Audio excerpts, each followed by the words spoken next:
یسر لی امری واحلل عقدۃ من لسانی یفقہوا قولی. ڈاکٹر امن چاہے. اب ہم نے جو سیکھا سب سے پہلے تھا ٹاپک تھا قرآن آخری مدعا. اس کو سمجھنے کی ضرورت ہے کہ قرآن آخری مدعا یہ ٹاپک کا نام کیوں رکھا. کیونکہ ہم پاکستانی ہیں, ہم الحمدللہ بچپن سے مسلمان ہیں, ہمیں پتہ ہے کہ قرآن اللہ کا کلام ہے, یہ اللہ کی کتاب ہے اور جو ہے نا یہ اللہ کی طرف سے آیا ہے. لیکن ہمیں اگر ثابت کرنے کو کہا جائے تو ہمارے پاس کچھ دلائل تو ہونے چاہیے. اب ہم کسی غیر مسلم کو بتانا قرآن اللہ کا کلام ہے اور اللہ ایک یکتا وحدہ لا شریک ہے, ہمارے پاس کچھ انسانی دلائل تو ہونے چاہیے نا اس کو ثابت کرنے کے. تو ضرورت محسوس ہوئی قرآن کو سمجھنے کی. استاد نے اپنی اسٹوری بتائی جو کسی حد تک میری زندگی کی کہانی کے ساتھ بھی میچ ہوتی ہے. تو چھوٹی سی اسٹوری بتاؤں گی کیونکہ بنیاد سمجھنا ضروری ہے کہ ہم آگے جا کس طرف سے ہیں. استاد جب امریکہ میں تھے, استاد نعمان علی خان, تو انہوں نے امریکہ کے اندر نا تھوڑی آزادی ہوتی ہے کہ آپ نا پہلے 2 سال نا اپنی مرضی کے جو سبجیکٹ چوز کرنے ہیں نا, جو کتابیں چوز کرنی ہیں وہ کر لو.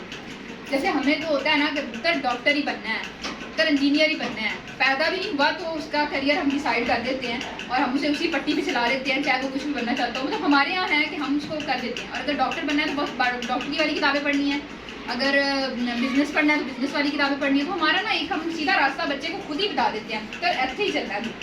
تو اچھا وہ نا انہوں نے ان کو ضروری آزادی ہوتی ہے امریکہ میں 2 سال نا آزادی اس طرح ہوتی ہے جو مرضی سبق چن لیں آپ, پھر آپ کو پتہ چل جائے کہ آپ کا شوق کیا ہے, آپ کا انٹرسٹ کیا ہے, پھر آپ اس میں اپنے اگلے 2 سال کالج کی. انہوں نے نا آسان سبق چوز کر لیے. انہوں نے چوز کر لیا آئی تھنک کمپیریٹیو ریلیجن, فلسفہ, لنگوسٹک, آسان چیزیں چوز کر لی. پہلی اسائنمنٹ جو ان کے ٹیچر نے دی نا ان کو وہ تھی کہ بائبل کے اندر نا جو حضرت یوسف علیہ السلام کا قصہ ہے نا, یوسف علیہ السلام کو جوزف کہتے ہیں, تو جو جوزف کی سٹوری ہے نا اس پہ اسائنمنٹ ہے. تو تب انہوں نے نا پہلی دفعہ یعنی کہ قرآن کے اندر جو سورۃ یوسف ہے نا اس کو اردو ترجمہ یعنی پہلی دفعہ پڑھا. اب چونکہ وہ سٹوری کمپیریٹیو ریلیجن کا مطلب ہوتا ہے کہ مختلف مذاہب کا نا یعنی کہ مختلف مذاہب کے اندر ایک قصہ ایک بات, مطلب ہر مذہب کی روح سے آپ نے دیکھنا ہے. جیسے میں آپ کا بھی مشورہ لوں, آپ کا بھی لوں, آپ کا بھی لوں, آپ کا بھی لوں, سب کا لوں نا, اس طرح ہر مذہب کا یعنی کہ ہم نے نقطہ نظر دیکھنا ہوتا ہے. یہ ہوتا ہے کمپیریٹیو ریلیجن. ٹھیک ہے. تو اس کے بعد نا پتہ نہیں اس کو اردو میں بھی کچھ کہتے ہیں اور میری بچی ہے وہ, تو وہ مطلب اس لفظ کا نہیں آ رہا مجھے. تو وہ نا اس میں جب قرآن سے تو انہوں نے ترجمہ پڑھ لیا تو اب بائبل سے بھی پڑھا. تو کیا ہوا کہ بائبل کے اندر والد کا نام ہے, والدہ کا نام ہے, بھائیوں کا نام ہے, جس نے مشورہ دیا تھا پھینکنے کا اس کا نام ہے, مصر میں جہاں گئے اس بادشاہ کا نام ہے, بیوی کا نام ہے. لیکن قرآن کے اندر ہمیں کسی کا نام نہیں ملتا. دیکھا تھوڑا بہت تو ہم بھی جانتے ہیں. تو قرآن کے اندر تو کسی کا کوئی نام نہیں ہے. اور قصہ بھی ایسے نہیں شروع ہو رہا کہ یوسف علیہ السلام پیدا ہوئے اور پھر وہ ہوا نہ. تو ساری اسٹوری ایک ہوتی ہے نا, ہمارا ہم کسی کو کہانی سناتے ہیں جیسا کوا تھا تو اس کا شروع کرتے ہیں کوئی کہ وہ کیسا کوا تھا, کالے رنگ کا تھا, یہ تھا وہ تھا. تو وہ اس قرآن کی ایک الگ ہی طریقہ ہے. اگر بائبل میں جو ساری پڑھی جائے وہ ایک کہانی ہے اور قرآن کے اندر مصر والے بادشاہ کا نام بھی نہیں. العزیز, العزیز تو کسی بھی منسٹر کو کہتے ہیں. العزیز کا عربی مطلب ہوتا ہے منسٹر, تو کوئی بھی منسٹر ہو سکتا ہے. یہ کیا بات. تو استاد کو ایسا لگا کہ بائبل جیت رہی ہے. ایسے کیسے ہو سکتا ہے. اب ہم مسلمان ہیں, آپ پاکستانی ہیں, تو ذرا ہم میں انا ہے کہ قرآن سے کیسے کچھ جیت سکتا ہے. قرآن تو اللہ کا کلام ہے, یہ تو افضل ہے, بہترین ہے. اب ایسے کیسے ہو سکتا ہے. انہوں نے سوچا کہ شاید عربی میں کچھ ایسی بات ہے جو ترجمے میں مجھے سمجھ نہیں آ رہی, تو میں ایسا کرتا ہوں کہ صرف عربی پہ فوکس کرتا ہوں. انہوں نے صرف عربی پہ فوکس کیا. اور پھر کیا کیا, اسائنمنٹ یہ انہوں نے اپنی رکھی کہ کسی ایسے انسان کو پکڑنا جس کا پیچھے سے نا کوئی عربی تعلق نہ ہو, یعنی کہ اسے عربی کا کچھ پتہ نہ ہو, لیکن وہ اردو ترجمہ قرآن کا یا قرآن کا ترجمہ پڑھنا جانتا ہو. اس کو پکڑنا اور اس کو اپنی بات سمجھانا. اگر میں اس بندے کو اپنی بات سمجھانے میں کامیاب ہو جاؤں جسے عربی کا کچھ نہیں پتا کہ عربی میں اللہ نے یہ کہا ہے, اس کا مطلب یہ ہے کہ ہر انسان تک یہ بات سمجھانی آسان ہو جاتی ہے. جیسے ٹیچر اگر کلاس میں جو اسے تھوڑا دیر سے سمجھ میں آتا ہے اس بچے کو بات سمجھا لے, جیسے ٹیچر ہوتے ہیں نا وہ کہیں کہ آگے والے لائک فائک کو سمجھ آ گیا, ٹھیک ہے, سب کو سمجھ آ گئی ہے. نو, پیچھے والے جو آخری جو تھوڑا سا سست بچہ ہے اگر اس کو سمجھ آ گیا تو اس کا مطلب ہے ساری کلاس کو سمجھ آ گئی. سو وہ اس طرح سے کیا.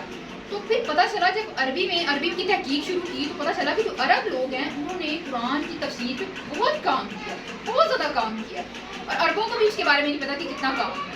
لیکن اگر عام بندے کو اس تفسیر کا حوالہ دیا جائے تو وہ اتنا پیچیدہ مشکل ہے کہ اس کے لیے سمجھنا ناممکن ہے. انہوں نے اس کو آسان کیا, اور آسان کرنے کے بعد اس طرح انہوں نے ایک سلسلہ شروع ہو گیا ان کا قرآن کو سمجھنے سمجھانے کا. انہوں نے ایک البینہ ان کی وہ ٹیم ہے جس کا انہوں نے بنیاد رکھی, اور جس کا مقصد ہے عربی سمجھانا, قرآن سمجھانا, اور وہ اس پہ کام کرتے ہیں. پھر انہوں نے ایک نچوڑ بنایا کہ قرآن آخری معجزہ کیوں ہے، اور ہمارے لیے بھی نہیں، اپنے لیے، اپنی سمجھ کے. پھر وہ انہوں نے بہت ملکوں میں پیش کیا، اس کا یہ اردو ترجمہ تھا. انگلش میں ٹھیک ہے، مزہ آتا ہے، ہم لوگوں کو سمجھ آ جاتی ہے کہ عام انسان کو سمجھنے کے لیے اپنے گھر والوں کو لوں تو اردو میں بتانا بہت ضروری ہے. کم سے کم اردو ہم سب کو سمجھ آتی ہے، بے شک آپ پنجابی یا سرائکی ہیں جو بھی ہیں، لیکن اردو ہم سمجھ جاتے ہیں. سو یہ لینا، یہ تھا ساری بنیاد. میری زندگی میں اس سے حوالہ کیوں ہے کہ بچپن میں مجھے کتابیں پڑھنے کا شوق تھا. میری بہن نے اسے گھر کی صفائی ہوئی تو ایک یوسف علیہ السلام کا قصہ نکلا، ایک چھوٹی سی کتاب تھی، مجھے پکڑا دی. اب میں نے وہ ساری پڑھ لی، بڑا مزہ آیا. اس میں واقعی سب کے نام تھے، اور وہ بھائی کا نام تھا جس نے مشورہ دیا کہ بھیڑیے کے آگے پھینک دیتے ہیں. نہیں، سچ میں بھیڑیا کے آگے نہیں پھینکتے، ایسے کرتے ہیں کنویں میں پھینک دیتے ہیں، بھائی ہے. تو وہ ساری بات تھی. مصر کے بادشاہ کا نام تھا واقعی. اب میں نے وہ پڑھی ہوئی تھی. اب میں کیسے کہہ رہی ہوں کہ میری زندگی کے ساتھ یہ استاد کی کہانی ریلیٹڈ ہے، کیونکہ میں الحمدللہ وہ ان طالبات میں سے ہوں جنہوں نے 6, 7, 8 میں نا عربی پڑھی ہے. ہماری عربی کی کتاب ہوتی تھی، بعد میں نا کمپیوٹر کی کتاب آ گئی. تو عربی کی کتاب ہوتی تھی، اس میں ہم نے سورۃ بقرہ پڑھی ہوئی ہے، سورۃ آل عمران، سورۃ یوسف، مطلب ہم نے ان صورتوں کی ہماری حصہ ہوتی تھی.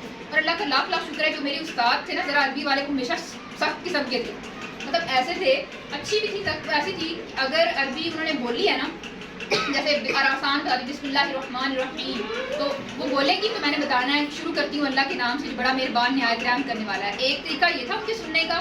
دوسرا یہ تھا بسم اللہ کا مطلب بتاؤ، الرحمن کا مطلب بتاؤ. آسان مثال دے رہی ہوں تاکہ سب کو سمجھ آئے. ایک طریقہ یہ تھا. تیسرا یہ تھا کہ وہ ہم نے ایک پٹی بنائی ہوتی تھی، وہ کتاب کے اوپر رکھتے تھے، اور ہم نے اس کا لفظی ترجمہ بھی بتانا ہوتا تھا، وا کا بھی، اللہ کا بھی، باللہ کا بھی، الرحمن کا بھی، سب کا، اور پوری لائن بھی سنانی ہوتی تھی. اللہ بھلا کرے ان ٹیچرز کا. استاد آپ کی زندگی کا سرمایہ ہوتے ہیں، جو آپ کو، میں کہتی ہوں الحمدللہ مجھے ہمیشہ بہت اچھے استاد ملے ہیں. تو وہ نا ایک تھا. اور ابھی میں میرے 100 میں سے 99 نمبر چوکی کے لیے بتا رہی، مطلب ایسا ہوتا تھا تو مزہ آتا تھا عربی میں. اور مجھے ڈر لگتا تھا کہ یار مجھے اتنی عربی آنے لگ گئی ہے کہ کہیں ایسا نہ ہو کہ قرآن پڑھتے ہوئے میں الٹا سیدھا کرنے لگ جاؤں. کیونکہ نا انگلش مجھے آتی تھی، انٹرسٹ تھا انگلش کا، غلط انٹرسٹ تھا. میں افسوس کرتی ہوں زندگی کو کہ جو میرے ساری زندگی انگلش کے شوق گزر گئی نا، اب میں افسوس کرتی ہوں. کاش وہ عربی والا شوق لگاتار رہتا تو آج کچھ اور بات ہے. تو وہ انگلش والا شوق تھا. خواب بھی انگلش میں آ رہے ہیں، غصہ بھی انگلش میں آ رہا ہے، جذبات بھی انگلش میں ہیں، لیکن اردو میں کرنے کی کوشش کر رہے ہیں. زندگی جو تھی نا انگلش انگلش انگلش، انگریز لوگ بڑے وہ ہیں، مطلب ایک ذہن میں بنا ہوا تھا کہ بھائی وہ بڑے بڑے ہیں. اسلامی تاریخ بھی سب پتہ تھی، لیکن یہ پتہ تھا کہ ترقی جو ہے نا، اگر آگے بڑھنا ہے نا زندگی میں، تو جو ہے نا انگلش سیکھنی ضروری ہے. انگلش پہ ساری زندگی لگا دی، اس کے ٹینسز پہ، اور کیا زندگی برباد کر دی. چلو جو بھی تھا وہ جو ہوا سو ہوا. اب زندگی میں نے جو سورۃ فاتحہ ہے نا، یہ ایک ایسی چیز ہے جو میں نے کئی لوگوں کی تفسیر پڑھی اور سنی ہوئی ہے. جیسے کہ میں وہ بندہ ہوں جس نے کئی دفعہ قرآن کو سوچا کہ بس اب شروع کرنا ہے، اور اب آپ اس کو سمجھنا ہے اور اس کی بڑی بڑی تفسیر کھول لینی.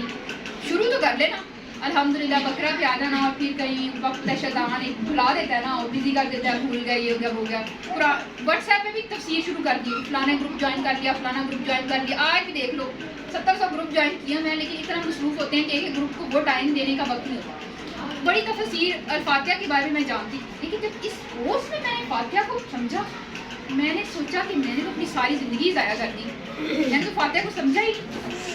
تو اب جو ہے نا فاتحہ کی طرف آتے ہیں. تو فاتحہ کی اب یہ ساری پچھلی اسٹوری ہوگی کہ قرآن کو عربی میں سمجھنا ضروری ہے، کیونکہ قرآن اگر ایک کلام ہے اللہ کا، اور اللہ نے چنا اس کے لیے کہ اس کو عربی زبان میں ہونا چاہیے، تو کوئی مقصد تو ہوگا.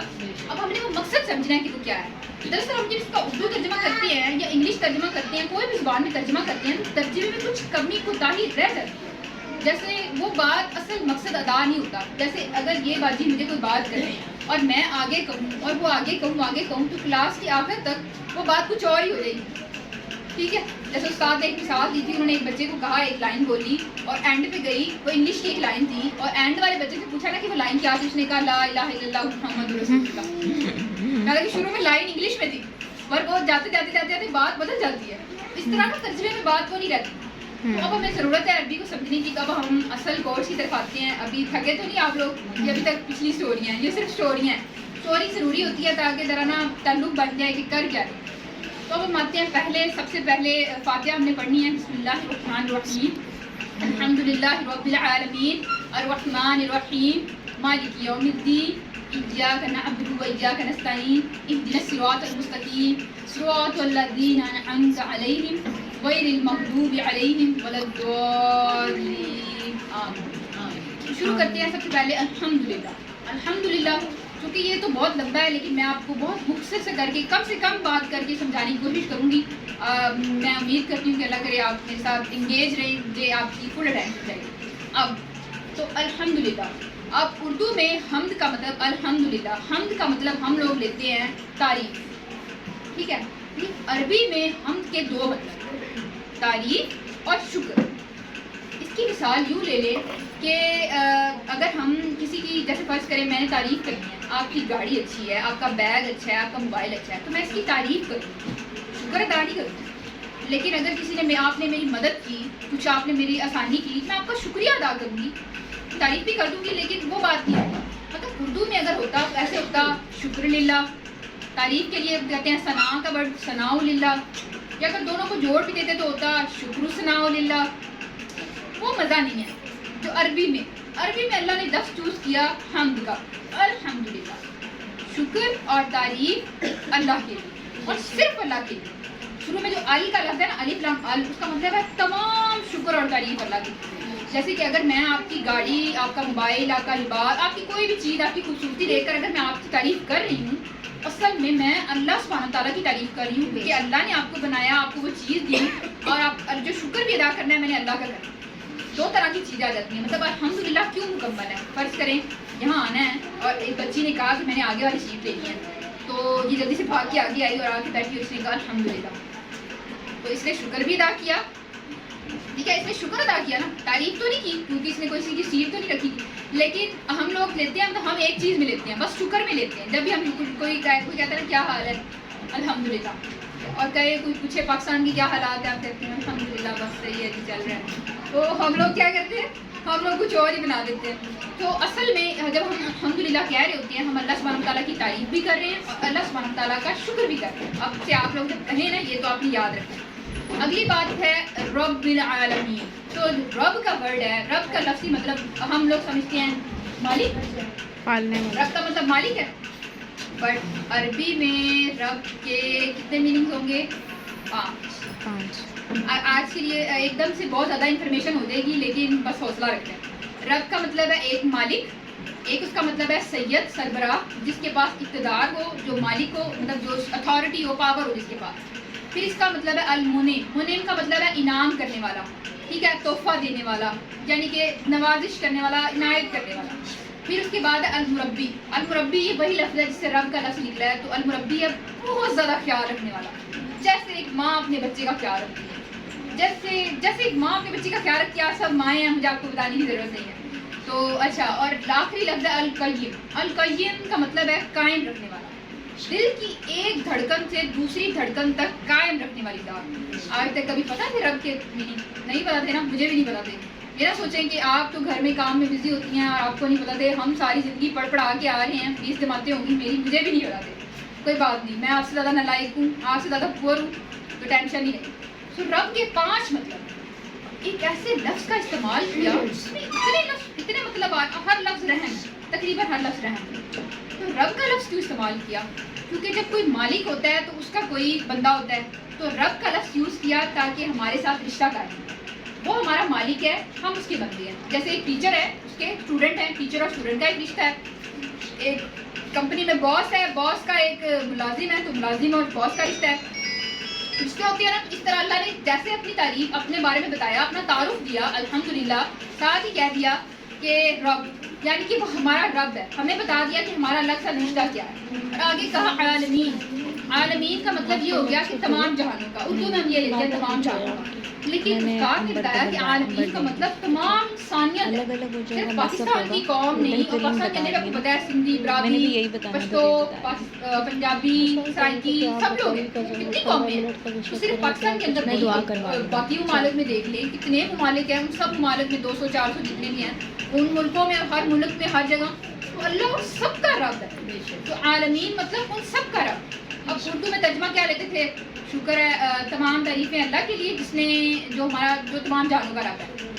بٹ ابھی جو میں نے آپ کو بتایا، مزہ آیا کہ نہیں آیا؟ مطلب سمجھ میں آیا کہ اللہ کہہ کیا رہے ہیں ہم سے. تو یہاں تک یہ بات ہوگی رب العالمین. عالمین کا مطلب ہم نے لینا ہے کہ انسانیت. جیسے ہی رب نے ہمارے ساتھ اپنا تعلق قائم کیا، آگے اللہ نے کہا کہ یہ جو رب ہے وہ کن کا ہے؟ تمام انسانیت کا ہے. ٹھیک ہے, اللہ تعالیٰ صرف ہم پاکستانیوں کا رب نہیں ہے, انڈیا والوں کا بھی ہے, بنگلہ دیش والوں کا بھی ہے, چائنا والوں کا بھی ہے, انگریزوں کا بھی ہے, سب کا رب ہے.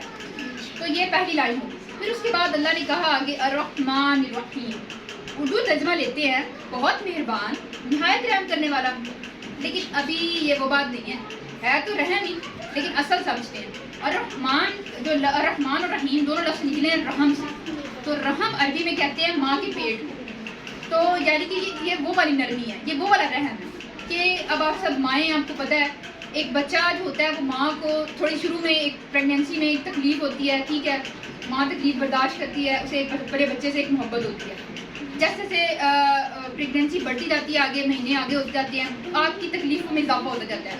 آپ کو دل گھبرا رہا ہے, عجیب ہو رہا ہے, وامٹنگ ہو رہی ہے, کھانا اچھا نہیں لگ رہا, چڑچڑے ہو رہے ہیں, آپ سے پاسے نہیں پلٹے جا رہے, آپ کے کام نہیں ہو رہے, آپ کی مشکلات بڑھتی جاتی ہیں. لیکن آپ کے بچے کے ساتھ محبت بھی بڑھتی جاتی ہے. جیسے جیسے آگے آگے منتھ ہوتے ہیں آپ کی محبت بڑھتی جاتی ہے. پھر ایک وقت آتا ہے کہ آپ کا وہ بچہ آپ کو تکلیف کی بہت وہ کہتے ہیں نا زیادہ ترین تکلیف پہ آپ کو لے جاتا ہے. یعنی آپ موت کے منہ سے گزرتے ہیں. تو اس موت کے منہ سے گزرنے کے بعد ایسا نہیں ہوتا کہ آپ اپنے بچے کو کہتی ہیں اور میں تجھے نقصان اور میں تجھے کو بدلہ لینا. نہیں, آپ کی محبت اور بڑھ جاتی ہے. اس بچہ آپ کو دنیا سے سب سے زیادہ پیارا ہوتا ہے. تو میں آپ لوگوں کو یہ بات بتا رہی ہوں, یہ ایسے ہو گیا کہ جیسے جو ہے نا سورج کو چراغ دکھانا, کیونکہ آپ مائیں, آپ کو زیادہ اچھے سے پتہ ہے. تو مطلب کہ اتنا رحم جو ایک ماں اپنے بچے سے محبت کرتی ہے, اتنی محبت, اتنا رحم کہ عربی میں یہ وہ والا رحم ہے. اور اللہ ہمیں 70 ماؤں سے زیادہ پیار کرتا ہے, مجھے, آپ کو, ہم سب کو. تو یہ لفظ وہاں سے نکلا ہے. اور رحمان کے 3 مطلب آج آپ لوگوں کے لیے بہت زیادہ نیا ہو رہا ہے, حوصلہ رکھنا ہے. تو پہلا رحمان کا مطلب ہے شدت, یعنی پہلا رحمان کا مطلب ہے فوری. یعنی کہ ہم کہتے ہیں اب ہم بے صبرے ہیں, ہمیں کہتے ہیں اللہ کی یہ دعا مانگی اور بس میں سجدے سے سر اٹھاؤں اور وہ پلیٹ میرے آگے پڑی, جو چیز مجھے چاہیے وہ میرے آگے پڑی. ہم بے صبرے ہیں نا, ہمیں ہر چیز فوراً چاہیے. ہمیں ڈاکٹر سے دوائی بھی وہ والی چاہیے جو میں سو کے اٹھوں مجھے ٹھیک کر دے. تو بے صبرے ہے نا. تو یہ اللہ تعالیٰ کو پتا تھا کہ ہم کیسے ہیں, ہماری نیچر کیسی ہے. تو اللہ نے جو اپنا رے والا رحمان پہ رحم رکھا, یہ وہ ہے جو کہ ہے فوری. ٹھیک ہے, ایک چیز ہوگی فوری, دوسری چیز ہے شدت والی. اب جیسے ایک ماں کی شدت اپنی محبت اپنے بچے کے ساتھ, یہ اس سے کئی گنا زیادہ ہے, بہت ہی زیادہ ہے. بس میرے ہاتھ چھوٹے ہیں, میں بتا نہیں سکتی. تو مطلب کہ یہ وہ والی شدت ہے, شدت بھی ہو گئی, فوری بھی ہو گیا. اب ایک ذرا ٹینشن والی بات ہے, یہ جو رحم ہے نا اللہ کا رحمان میں, یہ ہے عارضی. یعنی اگر ہم نے کوئی گڑبڑ کی, کوئی غلطی کی, تو ہم اللہ تعالیٰ کے اس رحم کے دائرے سے نکل بھی سکتے ہیں. تو اللہ تعالیٰ ہم سے ناراض بھی ہو سکتے ہیں. تو ذرا ٹینشن ہو گئی نا, خطرہ ہو گیا نا, اب کیا کرے, خطرہ ہو گیا. تو اب اللہ نے کیا کیا, رحمان کے ساتھ ایک لفظ جوڑ دیا, رحیم. کیونکہ جو رحمان والے لفظ ہوتے ہیں نا, رحمان جیسے جو ملتے جلتے عربی میں لفظ ہوتے ہیں نا, ان میں یہ 3 خوبیاں پائی جاتی ہیں. یہ فوری ہوتے ہیں, شدید ہوتے ہیں اور تھوڑے ٹائم کے ہوتے ہیں. جیسے ایک لفظ ہوتا ہے شدید بھوکھا, تو بھوک ہے, ٹھیک ہے, فوراً لگی ہے, بہت شدید لگی ہے, لیکن اگر میں کھانا کھا لوں گی تو پوری ہو جائے گی نا. پیاس ہے, بہت شدید لگی ہے, تو لیکن بجھ جائے گی نا پانی پینے سے, تو عارضی ہے نا. تو لیکن جو رحیم والے لفظ ہے نا, ان میں جو ٹینشن پچھلی تھی وہ اللہ نے کور کر دی. رحیم کے 2 مطلب, ایک یہ کہ ہمیشہ رہنے والی صفت ہے, اور دوسری یہ کہ یہ ایک ایسی خوبی ہے جو انسان کے اندر ہے, اس کا مظاہرہ کرے یا نہ کرے غلط بات ہے. جیسے میں کہوں کہ یہ بہت صابر عورت ہے, ہو سکتا ہے آپ ایک وقت دیکھیں تو یہ غصے میں ہوں اور صبر کا مظاہرہ نہ کر رہی ہوں, لیکن صبر ہے ان کے اندر, آپ کے اندر صبر ہے, لیکن آپ اس کا مظاہرہ کریں نہ کریں آپ کی مرضی ہے. تو رحم کرنا اللہ کی صفت ہے اور ہمیشہ رہنے والی صفت ہے. یعنی رحمان میں جو عارضی پن آ رہا تھا, اللہ نے ساتھ ہی رحیم کا لفظ جوڑ کے دونوں کو مکمل کر دیا بڑی خوبصورتی سے. اور یہ وہ صفت ہے کہ جو ہمیشہ رہنے والی. رحیم جیسے جتنے لفظ ہوتے ہیں نا, علیم, کریم, تو ان سب میں ہمیشہ رہنے والی صفت ہوتی ہے. تو اب 2 لفظوں کو خوبصورتی سے جوڑ دیا. اب پہلی آیت میں کیا دیکھا تھا, حمد ہے, حمد کے 2 مطلب ہیں. چھوٹا لفظ استعمال کیا, لفظ 2 مطلب 2 تھے. اب یہاں پہ 2 لفظ استعمال کیے اور انہیں جوڑ دیا. لیکن اب آپ کو سمجھ آ گیا کہ یہ 2 لفظ استعمال کرنا اور دونوں کو جوڑنا ضروری تھا نا, کہ رحمان میں جو کمی رہ گئی وہ رحیم میں پوری ہو جائے. اگلی آیت کی طرف آتے ہیں, مالک یوم یا مالک یوم. اس آیت کو رسول اللہ صلی اللہ علیہ وسلم نے 2 طریقوں سے پڑھا. ایک پڑھا مالک یوم الدین, مطلب میم الف ماں لام کاف, اور ایک پڑھا میم لام کاف مالک یوم الدین. مطلب ایک میں پڑھوں گی ایسے مالکی یوم الدین, اور جو میم الف ماں والا وہ پڑھوں گی مالکی یوم الدین. ٹھیک ہے, 2 لفظ ہے, مطلب 2 طریقوں سے پڑھا. اب رسول اللہ صلی اللہ علیہ وسلم نے جس طریقے سے پڑھا اس کا بھی ایک خاص معنی ہے. تو اس کا خاص معنی کیا ہے کہ جب انہوں نے اسے مالک پڑھا تو مالک ہوتا ہے مطلب عام والا مالک جو اردو والا مالک ہے. تو کوئی بات نہیں, کچھ ایسی ہماری اردو بھی عربی سے تھوڑا تھوڑا ہے تو کچھ لفظ ہیں جو ہیں ایسے. تو اچھا مالک وہی ہے جو عام مالک ہوتا ہے, ایک مالک ہے ٹھیک ہے, اس کا کوئی بندہ ہے ملازم ہے جو بھی ہے وہ اس طرح. ایک دوسرا لفظ جو ہے نا ملک, ملک کا مطلب ہوتا ہے بادشاہ. ٹھیک ہے, یہاں پہ دو طریقوں سے جو پڑھا قرآن میں ایک ہی طرح سے لکھا ہوتا ہے لیکن رسول اللہ صلی اللہ علیہ وسلم نے اس کو جو دو طریقوں سے پڑھا اس کے دو الگ الگ معنی. اب دو الگ الگ معنی, ایک مالک اور ایک بادشاہ, یہ دونوں بھی ضروری ہیں. اگلی بات کی طرف آتے ہیں. اللہ نے کہا مالکی یوم الدین, ٹھیک ہے, یوم اور دین, دین کو ہم لیتے ہیں فیصلے کا دن. دین کا جو لفظی مطلب ہے ہمارا والا دین نہیں جو ہم دین سمجھتے ہیں, دین اسلام نہیں. اس دین کا مطلب ہے فیصلے کا دن. اس دین کا مطلب ہے یہ وہ یعنی کہ گھڑی جس میں حساب کتاب ہوگا, یہ وہ چیز ہوگی. اور ہونا تو یہ چاہیے تھا کہ شروع میں اللہ نے اپنا رحم بتایا الرحمن الرحیم, تو قیامت کے دن تھوڑا سا ہمیں سختی اور ڈر لگنا چاہیے نا. قرآن میں ایک جگہ ذکر بھی ہے کہ اس دن جو گمراہ لوگ ہوں گے وہ ڈر کے آئیں گے اس طرف. ہونا تو یہ چاہیے تھا. اللہ تعالیٰ کہتے ہیں عذاب کا دن, اور اللہ کا رحم دیکھیے, ایک ایک آیت کے اندر رحم دیکھیے. اللہ نے عذاب مثبت کے ساتھ منفی نہیں لگایا. اللہ نے عذاب کا لفظ استعمال نہیں کیا بلکہ دین کا لفظ استعمال کیا, یعنی فیصلے کا دن, یعنی اس دن سب کے فیصلے ہوں گے, یعنی حساب کا دن, یعنی حساب ہوگا. اصل چیز جس سے ہم نے ڈرنا ہے نا وہ عذاب نہیں ہے کہ ہمیں اللہ کا عذاب نہ ہو, اصل چیز حساب ہے. کیونکہ حساب کی کتاب کھل گئی تو گئے گا. چاہے میں نے ساری زندگی نمازیں تہجد روزے جو مرضی رکھا ہو, جتنی مرضی زکات ادا کی ہو, جتنے مرضی حج عمرے کیے ہو, اگر حساب کی کتاب کھل گئی نا تو وہ کوئی چونٹی بھی میرے مار گرا سکتی ہے, کوئی بھی چیز میرے لیے مسئلہ بن سکتی ہے. کسی کو غصے سے دیکھنا, کسی کے ساتھ تلخ بات کرنا, میری گیم اوور ہو سکتی ہے. تو حساب سے بچنا ہے. اللہ سبحانہ تعالیٰ ہمیں حساب سے بچائیں, بلا حساب کتاب ہی جنت میں داخل کریں. تو اللہ کرے کہ ہم کٹھے جانیں گے. آج آپ لوگوں کے ساتھ ایک ملی ہوئی, اللہ کرے کہ ہم کٹھے انشاءاللہ ایک دوسرے کا ہاتھ پکڑ کے جنت میں داخل ہوں, آمین. تو اللہ نے کہا کہ وہ حساب کے دن کا مالک ہے. اب بیچ میں ایک لفظ چھوڑا نا میں نے, مالکی یوم الدین. یوم کا مطلب ہوتا ہے دن. اب اللہ کے ہاں جو ٹائم کیلکولیشن ہے اور ہمارے ہاں جو کیلکولیشن ہے نا وہ الگ الگ ہے. مطلب ہم یہ نہ سمجھیں کہ ایک دن کی بات ہے فجر سے لے کر عشاء تک ہینڈل کر لیں گے, بٹ وہ قیامت ہے, یہ عام چیز نہیں ہے. اور وہ دن بہت بڑا دن ہوگا اور ہمارے ہزاروں سالوں کے دنوں کے برابر ہوگا. تو اللہ نے یوم کا لفظ کیوں استعمال کیا؟ مالک تو وہ ہر چیز کا ہے, میری زندگی کا ہے, آپ کی زندگی کا ہے, ہر چیز کا ہے, ہر سانس کا ہے, دنیا کا نعت کا ہے, ہر چیز کا ہے. یوم کا لفظ کیوں استعمال کیا, یعنی دن کا لفظ کیوں استعمال کیا؟ یعنی دن میں ٹائم ہوتا ہے نا, ایک وقت ہوتا ہے. تو سمجھنے کی بات یہ ہے کہ آپ اور میں, گاڑی ہو سکتی ہے, کپڑے ہو سکتے ہیں, موبائل ہو سکتا ہے, کچھ بھی ہو سکتا ہے میرے پاس جو میرا ہے, میرا ہے, میرا ہے. وقت میرا نہیں. گھڑی ہو سکتی ہے پر وقت میں نہیں اون کر سکتی. میں کبھی بھی یہ نہیں کہہ سکتی کہ یہ لمحہ میرا ہے, یہ گھنٹہ میرا ہے. آپ نہیں کہہ سکتی یہ میرا ہے, یہ وقت پہ میرا اختیار ہے. ایک سیکنڈ جو گزر گیا اس پہ میرا اختیار نہیں ہے. یہ لمحہ جو چل رہا ہے اس پہ میرا اختیار نہیں ہے. جو لمحہ آگے آئے گا اس پہ میرا اختیار نہیں ہے. نہ میرا ہے نہ آپ کا ہے, ہم سب میں سے کسی کا اختیار نہیں ہے.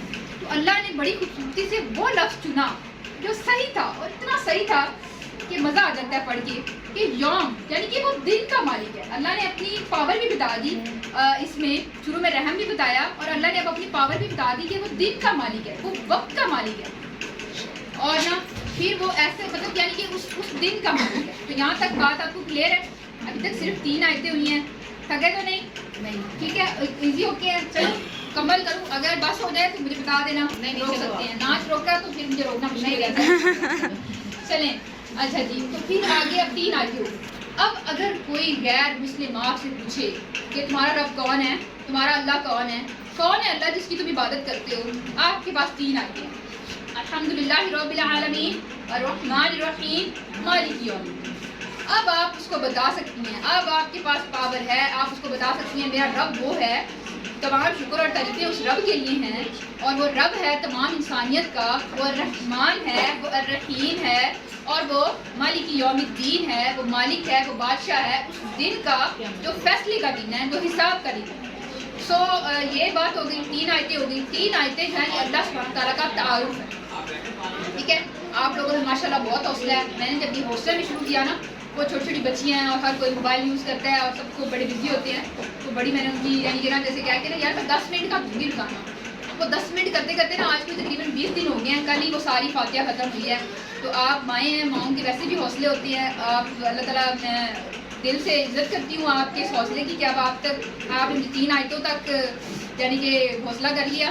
اس کا مطلب یہ ہے کہ چلتے ہیں آگے. یعنی کہ وہاں پہ مجھے 3 آیتیں ختم کرنے میں 5-7 دن لگ گئے تھے. کوئی بات نہیں, وہ چھوٹا چھوٹا کر کے. اصل بات چیز ہوتی ہے کہ آپ جو چیز سیکھ رہی ہے نا, آپ اس کو اندر لے کے جائیں.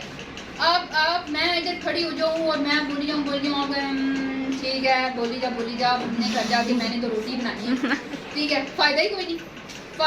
پھر بیٹھنے کا بھی کیا فائدہ, پھر کچھ کرنے کا بھی کیا فائدہ. تو جو سیکھنا ہے اس کو عمل میں لے کر آنا ہے. یعنی اب جب آپ قرآن کھولیں اور اب آپ پڑھیں الحمدللہ رب العالمین الرحمن الرحیم مالک یوم الدین, جب آپ نماز میں پڑھیں تو رکیں, سوچیں کہ آپ اللہ سے کیا کہہ رہی ہیں اور کیا کہہ رہی ہیں اور آپ کس سے بات کر رہی ہیں. یہ 3 آیتیں آپ کے لیے بھی اللہ کا تعارف ہے, مسلمانوں کے لیے بھی اللہ کا تعارف ہے کہ آپ کس سے بات کر رہی ہیں. وہ کون ہے جس نے آپ کو بنایا ہے, وہ کون ہے جو آپ کا مالک ہے, رب ہے, سب کچھ وہی تو ہے, ہم تو بس بندے ہیں.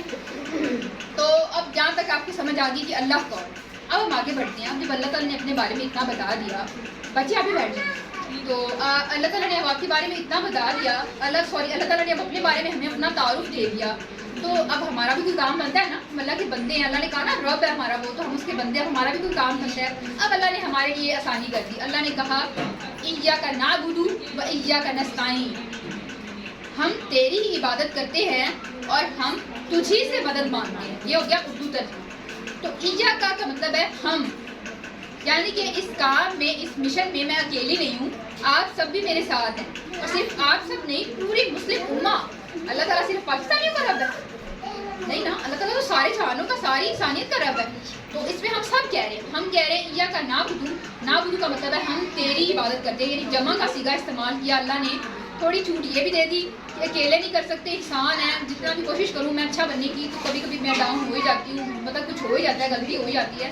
تو ایک دوست ہو جو دھکا لگائے, چل اٹھ نماز پڑھتے ہیں, جنت میں نہیں جانا میرے ساتھ, چلو جیسے آپ اپنے بچے کو کہیں بچوں جنت میں نہیں جانا آپ نے میرے ساتھ, چلو اکٹھے نماز پڑھتے ہیں, اکٹھے وضو کرتے ہیں, اکٹھے چلتے ہیں. اپنے شوہروں کو کہیں, اپنے بچوں کو کہیں, اپنے گھر والوں کو کہیں, کیا آپ ایک اچھی جگہ نہیں جانا چاہیں گے؟ کون نہیں جانا چاہتا جنت؟ بھائی میں تو کہتی ہوں, مر رہی ہوں جنت کو جانے کے لیے, اور مرنا ہی پڑے گا, مرنے کے بغیر کیسے جا سکیں گے.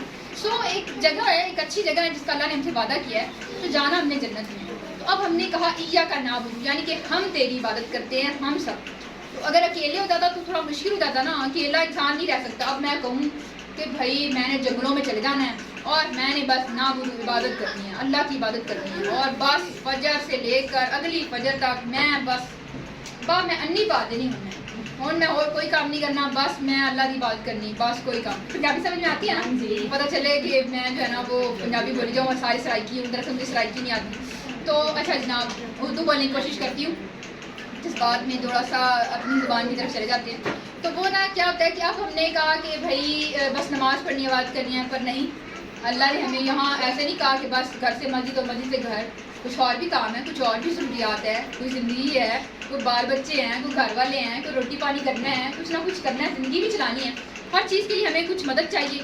کس کی مدد چاہیے؟ اللہ کی مدد چاہیے. ساتھ ہی کہہ دیا ایاک نستعین. اور یہ نستعین ہے, نستعین کا لفظ آن سے نکلا ہے, عین واو نون آن. اور آن پتہ ہے کون سی مدد ہوتی ہے؟ اس کا مطلب ہوتا ہے مدد. یہ وہ مدد ہے جیسے فرض کریں میں نے یہاں سے اسلام آباد جانا ہے اپنی گاڑی میں, اور میں اپنی گاڑی میں وہاں جا رہی ہوں, تو کیا ہوتا ہے راستے میں سنسان سڑک پہ میری گاڑی کا ٹائر پنکچر ہو جاتا ہے. ایک 2 مثالیں دوں گی تو بات سمجھ میں آ گئی. گاڑی کا ٹائر پنکچر ہو گیا, اب میں نے کیا کی, پاپا کا شیر بیٹی ہوں میں, تو میں نے گاڑی سے نکلی, پیچھے سے میں نے جو ہے نا وہ ٹائر بھی نکال لیا ہمت کر کے, اب جو ہے نا رینچ لگایا, گاڑی کو جیک لگایا, اوپر کیا, گاڑی کو اوپر کرتے ہیں نا ٹائر نکالنے کے لیے. اب وہ جب کر رہی تھی نا, اوپر کرنا تھا نا, تو اب میں پھر بے شک شیر بیٹی ہوں لیکن تھوڑی سی طاقت کم بھی ہے, کمزور بھی ہوں, اب میرے سے وہ ہو نہیں رہا, مطلب وہ جیک نہیں لگ رہا, طاقت چاہیے نا اس میں. روٹی پانی کو چلتا کھاتا ہو گیا, ساری زندگی ہاسپٹلوں میں گزر گئی, دیسی گھی قدر نہ کی, جب ماں کھلاتی تھی تو اب قدر ہوتی ہے. تو اب وہ طاقت نہیں ہے, تو اب مجھے کیا ہوا کہ وہ جیک گاڑی کو اوپر کرنے کے لیے مجھے ضرورت ہے مدد کی. پہلے اب میں نے اپنی ساری کوشش لگا لی, لیکن اب مجھے مدد چاہیے. اب میں کہوں گی کہ اللہ کرے کوئی اللہ کا بندہ آ جائے, اور کوئی گاڑی گزر رہی ہوگی, یا کوئی ٹرک جا رہا ہوگا, کوئی جا رہا ہوگا, یا کوئی آس پاس کسی کی دکان ہوگی کہیں پہ, بس تو مشکل ہے, راستے میں سنسان سے ہوتے ہیں راستے, تو جو بھی آئے گا میں کہوں گی کہ پلیز آپ انکل میری مدد کر دیں, جو بھی اللہ کا بندہ کوئی مل جائے گا. تو اس جیک سے نا تو مجھ سے اوپر نہیں ہو رہا. یہ ایک پہلا طریقہ یہ ہو گیا. اب ایک اور بھی کوئی بندہ ہے, وہ بھی جا رہا ہے اسلام آباد, اب اس کی بھی گاڑی پنچر ہو گئی. اب لیکن وہ گاڑی میں بیٹھا ہے, اس نے گانے فل لگا لیے اور کہا ہے کہ کوئی آئے گا اور مجھ سے پوچھے گا کہ گاڑی کیوں کھڑی ہے سائڈ پہ اور میری مدد کرے گا تو میں آگے جاؤں گا. ایک طریقہ یہ ہے, یعنی کہ ایک طریقہ یہ ہو گیا جس میں ایک انسان نے پہلے اپنی ساری کوشش اور صلاحیت کا استعمال کیا اور پھر مدد مانگی, اور ایک وہ جس کو بیٹھ گیا اور جس نے کہا بس اب کوئی میری مدد کرے اور خود ہی آئے, خود ہی کوئی پوچھے کہ گاڑی سائڈ پہ کیوں لگی کھڑی ہے, اور پھر آپ اپنی ہینڈ فری اتاریں, گاڑی کا شیشہ نیچے کریں اور ایٹیٹیوڈ سے بتائیں کہ بھائی میری گڈی پنچر ہو گئی ہے تو میری مدد کر دو, اور پھر وہ آپ کی مدد کرے اور پھر آپ کا ٹائر چینج ہو اور پھر آپ اسلام آباد جائیں. یہ دوسرا ہے. اب آپ سمجھیں کہ جو آن مدد ہے جو ہم اللہ سے مانگ رہے ہیں یہ پہلی والی ہے. پہلے ہم نے اپنی پوری کوشش کرنی ہے, اپنی ساری صلاحیتوں کا استعمال کرنا ہے, پھر ہم سے کام نہ ہو پھر ہم نے اللہ سے مدد مانگنی ہے. مرض کرے مجھے جاب چاہیے, اب میں بیٹھ جاؤں مسلح پہ, یا اللہ جاب دے دے, اللہ جاب دے دے, اللہ جاب دے دے. اب میں کون سا کام کر رہی ہوں, پہلا یا دوسرا؟ دوسرا کر رہی ہوں نا, بس مدد مانگ رہی ہوں پر کر کچھ نہیں رہی. کرنا کیا چاہیے؟ کمپیوٹر کھولوں, لیپ ٹاپ کھولوں, سی وی بناؤں, پرنٹ نکالوں, فائل میں ڈالوں, رکشہ کراؤں, جگہ جگہ جاؤں جہاں میں نے جانا ہے, سی وی چھوڑ کے آؤں, انٹرویو دینے جاؤں, اپلائی کروں, ٹیسٹ ویسٹ دینے جاؤں, کوشش کروں. جو کوشش ہوگی نا, یہ کیا ہو گیا یا اللہ جواب دے دے, یا اللہ جواب دے دے, ایسے تو نہیں کام چلے گا نا. اب آپ سمجھ رہے ہیں نا یہ کیا ہے. اللہ نے بھی یہاں یہ لفظ یوز کیا, نستعین کا آن سے نکلا ہے. اس میں وہ مدد ہے جو پہلے ہم نے اپنی پوری کوشش کرنی ہے اور پھر چاہیے. اور پھر بڑی خوبصورت بات ہے, یہ جو مدد ہم اللہ سے مانگ رہے ہیں نا, یا کا نعبد و یا کا نستعین, یہ جو مدد ہے یہ صرف دنیاوی ضروریات کی مدد نہیں ہے. اللہ نے اس کو یا کا نعبد کے ساتھ بھی جوڑ دیا, واہ واہ کا مطلب اور یا کا دوبارہ استعمال کیا, یعنی کہ دوبارہ ہمیں مدد چاہیے. اور یہ مدد جو چاہیے یہ عبادت میں بھی چاہیے, یعنی اگر مجھے نماز روزہ زکوٰۃ حج یہ رکھنا ہے مجھے اس میں بھی اللہ کی مدد چاہیے. اور اگر مجھے زندگی کی ضروریات ہے, کوئی کام ہے, کوئی مشکل فیصلہ ہے, کچھ بھی ہے, مجھے اس میں بھی اللہ کی مدد چاہیے. ہر حال میں مجھے اللہ کی مدد چاہیے, لیکن بیٹھے بیٹھے والی مدد نہیں چاہیے, بلکہ کیا کہتے ہیں کوشش کرنی ہے پھر مدد چاہیے. یعنی کہ میں اگر آپ بیٹھے گھر تھے, ہمارے گھر میں ہی ہوتا تھا, میری بہن نا بڑی بہن کہتی ہے بیٹھے ہوتے تھے وہ بڑے بزرگوں والا حال اپنانا, جیسے دادا کو بیٹھے ہوتے کہتی ہے یا اللہ نماز پڑھنی تو توفیق عطا فرما. اور میری بہن بیٹھی اور ایک دن سے یا اللہ نماز پڑھ 5 وقت کا پکا سچا نمازی بنا, نماز پڑھنے کی توفیق عطا فرما. میرا بڑا بھائی جو تھا نا خان بھائی, بوتل خالی بوتلیں ہوتی تھی نا, وہ ذرا بہنوں کو سر میں مارتے تھے, کپڑے استری کر کے دو, یہ کر کے دو. بڑے بھائی پتہ ہے بڑا ہوتا ہے وہ, تو بار جی سر پہ مارا اور کہا چل وضو کر نماز پڑھ. یہ کیا بات ہوئی, بیٹھی ہے اور منجے پہ اور کہہ رہی ہے یا اللہ نماز کا پکا سچا نمازی بنا, نماز پڑھنے کی توفیق عطا. سمجھ رہے ہیں میری بات کہ کون سی مدد چاہیے. نماز میں بھی ہمیں نیکیاں کرنے میں بھی ہمیں اللہ کی مدد چاہیے, اور اگر جیسے میں جاب کی مثال دوں اس میں بھی مجھے اللہ کی مدد چاہیے. لیکن مدد وہ کہ پہلے کچھ ہاتھ پاؤں ہلاؤں. اللہ تعالیٰ بھی اس بندے کی مدد کرتے ہیں جو کوشش کرتا ہے. آپ یہاں تک آئیں, آپ چل کے آئیں, آپ سب کا بہت شکریہ, آپ نے کوشش کی. اب اللہ تعالیٰ آپ کی مدد کر رہے ہیں کہ آپ انشاءاللہ کچھ نہ کچھ تو سیکھ کے ضرور جائیں. تو یہاں تک چوتھی آیت کی بات ہوگی, ایاک نعبد و ایاک نستعین. تھوڑا ریفریش ہو گئے ہیں, صحیح ہے, چلو آگے. ہاں جی ٹھیک ہے, اب بات ہوگی ایاک نعبد و ایاک نستعین, ہم تیری عبادت کرتے ہیں, ہم تجھے سے مدد مانگتے ہیں. یہ ہمارا اللہ کے ساتھ معاہدہ ہے.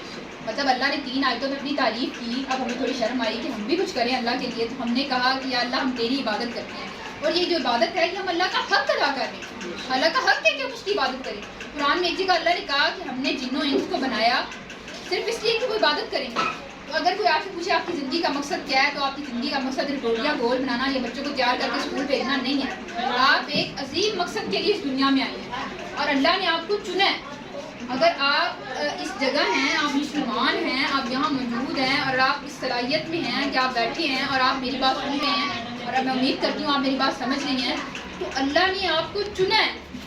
آپ میں وہ خاصیت ہے, وہ قابلیت ہے, وہ صلاحیت ہے. اگر کوئی ایرا گہرا چلتا پھرتا آپ کو کہہ دے نا, ایسے کچھ کہہ دے, کچھ سنا دے, خاموش ہو جانا ہے. اللہ نے آپ کو چنا ہے. جسے اللہ نے چنا ہے نا, وہ کوئی معمولی انسان نہیں ہے.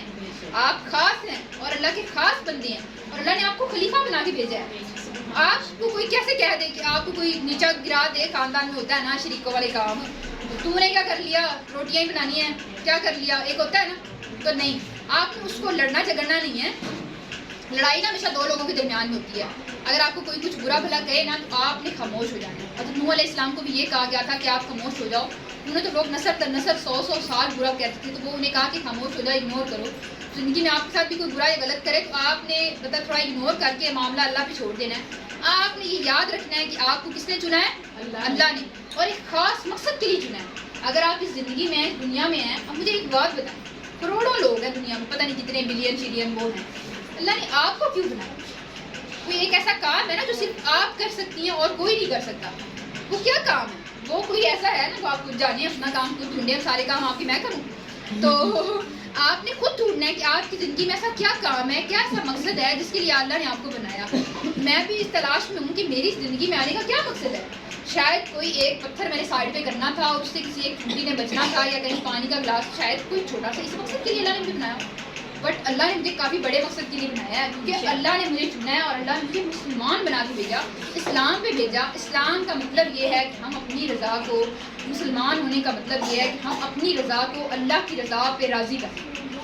اور میں کہتی ہوں اس سے آسان کام بھی کوئی نہیں۔ کیوں؟ اگر میں نے خود اپنی زندگی کا فیصلہ کرنا ہے نا، مجھے سوچنا پڑے گا، اندازہ لگانا پڑے گا میں کون سی جاب لوں، کون سا کریئر چوز کروں، پر میں تو بڑے سکون میں ہوں۔ اللہ نے مجھے پہلے ہی بتا دیا کہ میں نے کیا کرنا ہے، اور وہ مجھے بتایا، وہ صرف بتایا نہیں، کتابوں کے بول کے نہیں بتایا، کتابوں میں نہیں رکھا اس کو، اس کے لیے ایک عملی نمونہ رسول اللہ صلی اللہ علیہ وآلہ وسلم کو بھیج دیا، جنہوں نے وہ سارے کام کر کے دکھائے زندگی میں جن کی ہمیں ضرورت ہے، جو کام ہمیں کرنے کی ضرورت ہے۔ یعنی کہ جہاں پہ بھی ٹینشن، پریشانی، مشکلات آئے، کس کو دیکھنا ہے؟